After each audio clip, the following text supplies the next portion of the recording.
काँग्रेस व राष्ट्रवादी काँग्रेस शरद पवार पक्षातून गेलेल्या पक्षबदलू गद्दारांविरोधात ताकदीचे उमेदवार देऊन त्यांना धडा शिकवण्यासाठी आम्ही समर्थ असल्याचा इशारा राष्ट्रवादी काँग्रेसचे नेते आमदार जयंत पाटील यांनी दिलाय.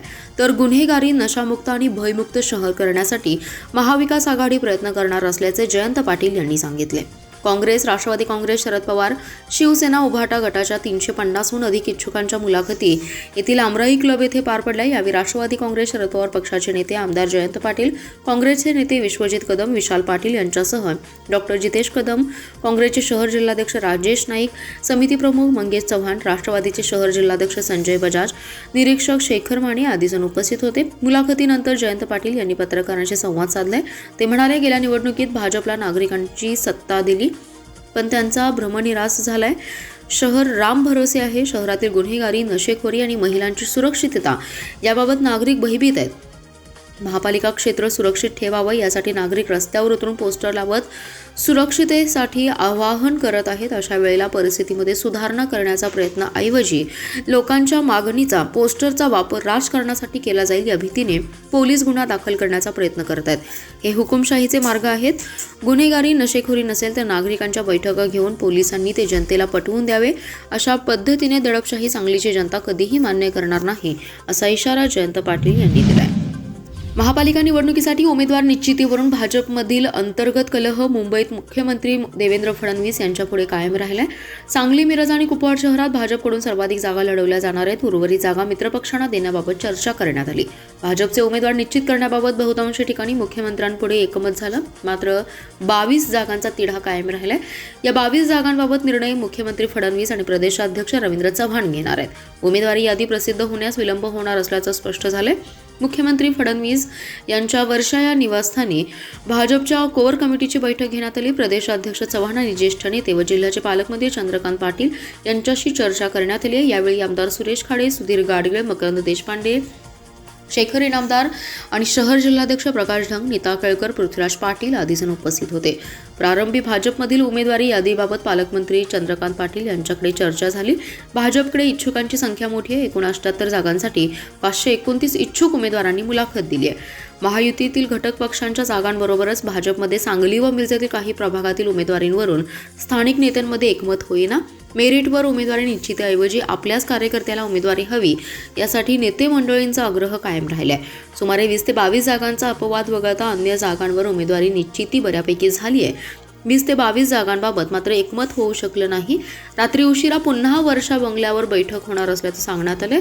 एकमत नसलेल्या जागा, तेथील राजकीय, सामाजिक परिस्थिती, भाजपमध्ये प्रवेश केलेल्या नेत्यांना उमेदवारी संदर्भात दिलेली आश्वासने तसेच प्रभागनिहाय केलेलं सर्वेक्षण यावरून मुख्यमंत्री फडणवीस आणि प्रदेशाध्यक्ष चव्हाण हे उमेदवार निश्चित करणार असल्याचं सांगण्यात आलं.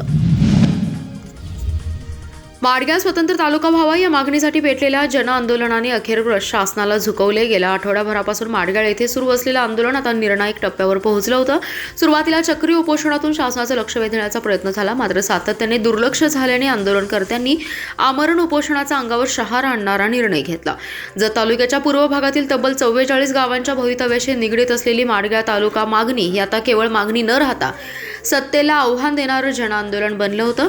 आमरण उपोषणामुळे परिसरात तीव्र अस्वस्थता निर्माण झाली, तर उपोषणकर्त्यांच्या प्रकृतीबाबत चिंता वाढली.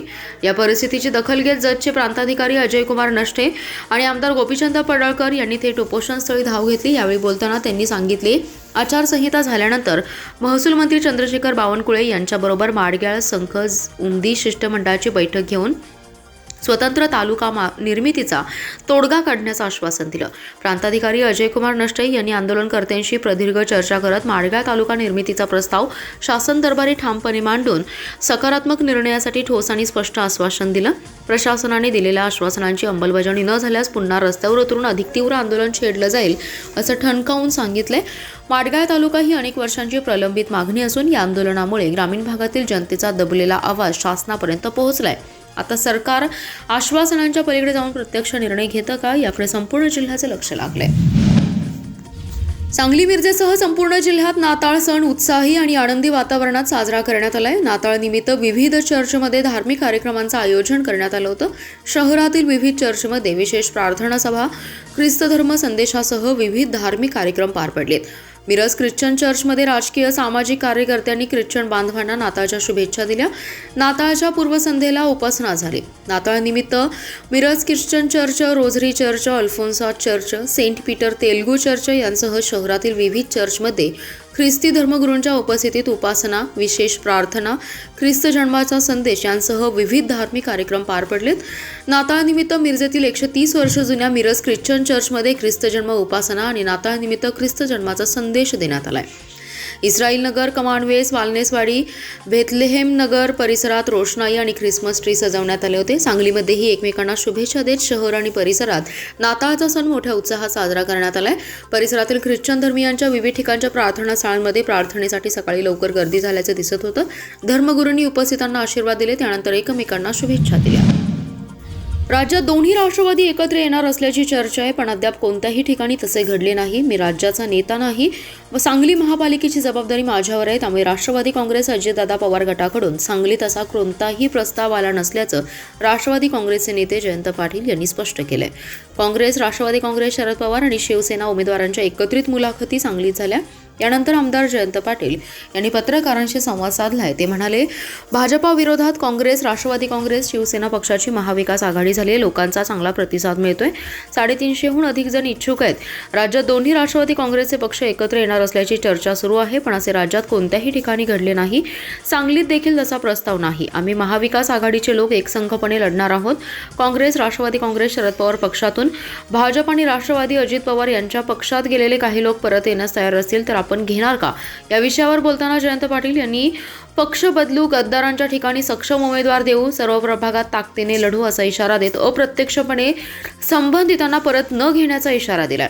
ते पुढे म्हणाले, शहरात विकासाचं काम आम्ही केलंय. सत्ताधारी लोकांनी हजारो कोटींची कामे केली असं म्हणत आहेत, पण 5 कोटींचा निधी देखील कुठे दिसत नाही. आमची सत्ता असताना शहरात विकास कामे झाली आहेत. आयर्विन पुलाला पर्यायी पूल देखील आम्ही मंजूर केला. ड्रेनेज योजना देखील मंजूर केली. त्यामुळे जनता या निवडणुकीत आम्हाला साथ देतील असं मत जयंत पाटील यांनी व्यक्त केलंय. महानगरपालिकेच्या निवडणुकीसाठी अनेक नागरिकांकडून आलेल्या सूचनांचा मागोवा घेऊन जनतेचा जाहीरनामा प्रसिद्ध केला. या जाहीरनाम्यात जनतेच्या प्रश्नांचा आणि महापालिका स्थापन झाल्यापासून प्रशासन आणि नगरसेवकांनी केलेला लूटमारीचा पंचनामा यामध्ये आहे.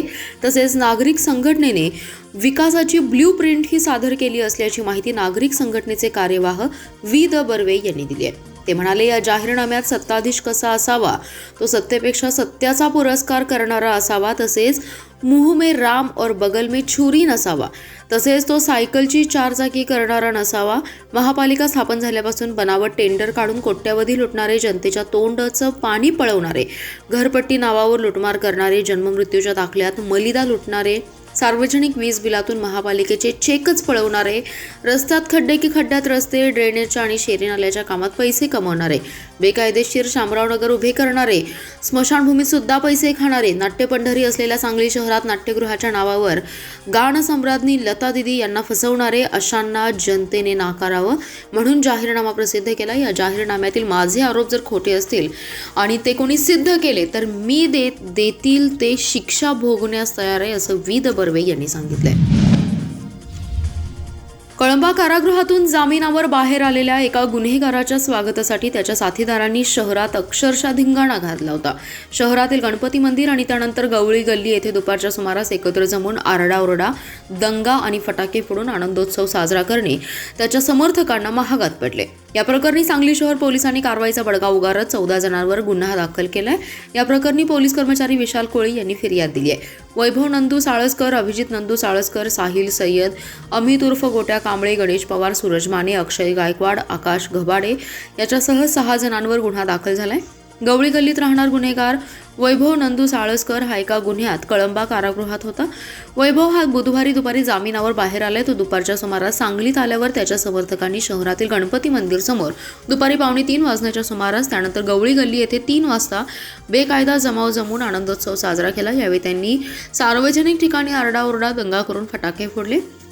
सदरच्या प्रकरणी माहिती मिळताच शहर पोलीस निरीक्षक अरुण सुगावकर यांनी थेट कारवाईचा बडगा उगारण्याचे आदेश दिले. त्यामुळे जिल्हाधिकारी यांनी दिलेल्या आदेशाचा भंग केल्याचा गुन्हा 14 जणांवर दाखल करण्यात आलाय. इंग्लंडमधील विद्यापीठातील ऑक्सफर्ड पार्किन्सन्स या दुर्धर आजारावरील संशोधनासाठी स्वर्गीय माजी आमदार संभाजी पवार यांचे सुपुत्र गौतम पवार यांनी 25 लाखांची मदत दिली होती. या संशोधनाबद्दल गौतम पवार यांना ऑक्सफर्डमध्ये या संशोधनावर विचार मांडायला मिळाले. या विशेष योगदानाबद्दल गौतम पवार यांचा जगप्रसिद्ध किबल्स कॉलेजतर्फे उत्कृष्ट उद्योजक असा पुरस्कार देऊन सन्मानित करण्यात आलं. पार्किन्सन्स या दुर्धर आजारावर संशोधनासाठी जगभरातील अनेक उद्योजक, राजकीय व्यक्तींनी मोठ्या प्रमाणात या संशोधनासाठी योगदान दिले. पार्किन्सन्सचे रुग्ण आणि रुग्णांचे पारिवारिक सदस्यांना होणाऱ्या अनेक समस्यांवर या संशोधनातून फायदा होणार आहे. या संशोधनात गौतम पवार यांची मदत आणि प्रत्यक्ष सहभाग होता. याच दरम्यान जगात AI तंत्रज्ञानाने प्रगत वैद्यकीय उपकरणे उपलब्ध झाली. त्यांचे उत्पादक गौतम पवार यांच्या संपर्कात आल्याने या उत्पादनाचा जागतिक बाजारपेठेत सहभाग वाढल्याने कंपनीने व्यावसायिक वापरासाठी उपलब्ध केली आहेत. या उपक्रमामुळे रुग्णांची संपूर्ण लक्षणे नोंद ठेवून दर्जेदार निदान आणि अहवाल वैद्यकीय तज्ज्ञांना प्राप्त होतो. त्या अहवालावर आधारित रुग्णांना जगभरातून कुठेही बसून दुसऱ्या ठिकाणी उपचारासाठी मार्गदर्शन करता येणं शक्य झालं. या उपकरणांच्यामुळेच एपिलेप्सीमध्ये फिट येण्यापूर्वी 10 ते 15 मिनिट आधीच रुग्णांना सावधानतेचा इशारा मिळतो. तसेच पारिवारिक सदस्यांना नोटिफिकेशन रुग्णांच्या लोकेशनसह प्राप्त होतं. पवार यांनी पुरस्कार आणि सन्मान यापेक्षा जागतिक दर्जाचं संशोधन कार्यात सहभागी होऊन जगाला असाध्य रोगावर तंत्रज्ञान आणि संशोधन कार्यात सहभागी होण्याचं भाग्य मिळालं.